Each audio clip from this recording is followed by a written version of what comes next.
You knew that when you were talking about, to him, that he was interested in what you had to say and who you were. So he was a pleasure to work with, and he was a pleasure to be with. I don't think there's anyone like him, and it's really hard being without him.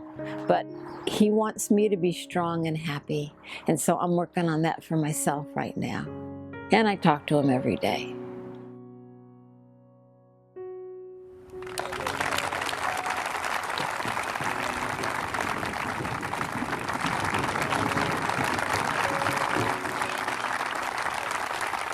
Over his entire life, Gordon Paved was a well-respected man. As a Maryland baseball coach, a Vietnam veteran, and a labor organizer, he had a profound influence on both his country and his community. Sadly, he passed away on January 26, 2017, due to complications arising from oral cancer. However, known as Gordon to some and Coach Paved to others, he still resonates with countless individuals to this day. He certainly lives on with his baseball players. He left a legacy not only of baseball skills, but he taught them many life skills, and dozens of them wrote to me, emailed me, and said that the skills that he taught them they're going to use for the rest of their life. If it wasn't for him, I probably wouldn't have made JV my first year. I probably would have been cut though as another coach. He really gave me that chance. And I probably wouldn't be playing baseball right now if it wasn't for him. I probably wouldn't be a captain on varsity, and every day I'm really thankful for everything that he's done for me. He just really made it clear to me what it meant to be a Blair Blazer. He really instilled in everyone on the team how to play good baseball, how to have great sportsmanship, how to just overall have fun while playing a game, but keep it competitive at the same time. I think the most significant part Coach Paved brought to Blair baseball is his attitude for service and family and dedication to team first. He was always looking out to make sure that everybody was a good part of the team and part of the family. I was with him as an assistant coach and a parent for many years, over many seasons. I don't think I ever heard him yell at a player or raise his voice in any way. So he had a great reservoir of patience.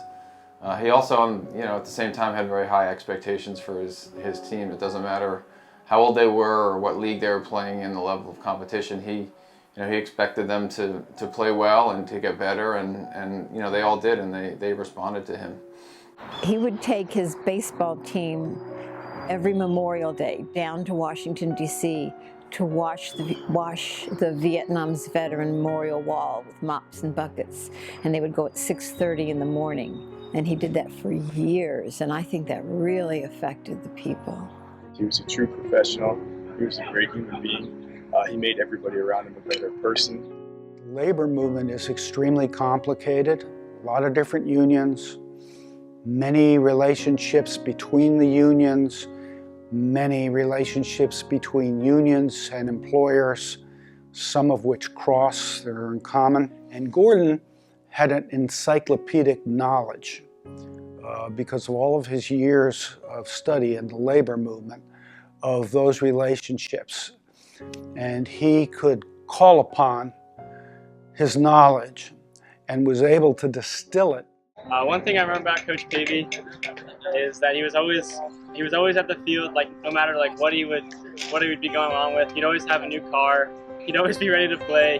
The truth of the matter is, this is Gordon's true love, his Mustang. He would wash it and polish it and take it up to some obscure place outside of Baltimore to get enhancements on it. And he just could not do enough for his Mustang. One of my best friends, knew him through his life in the labor movement, outside of that, and through baseball.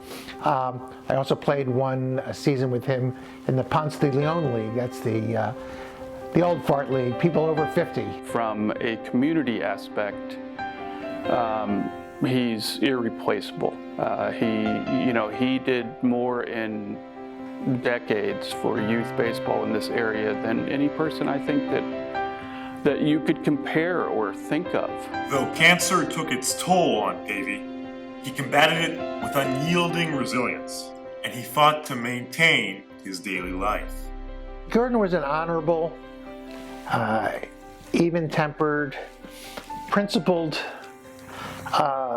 very knowledgeable man. And I respect him a great deal. He was dealt a terrible hand. And he handled it with such dignity and optimism at every stage. Even when things kept declining, Gordon always was trying to look at the bright side of things.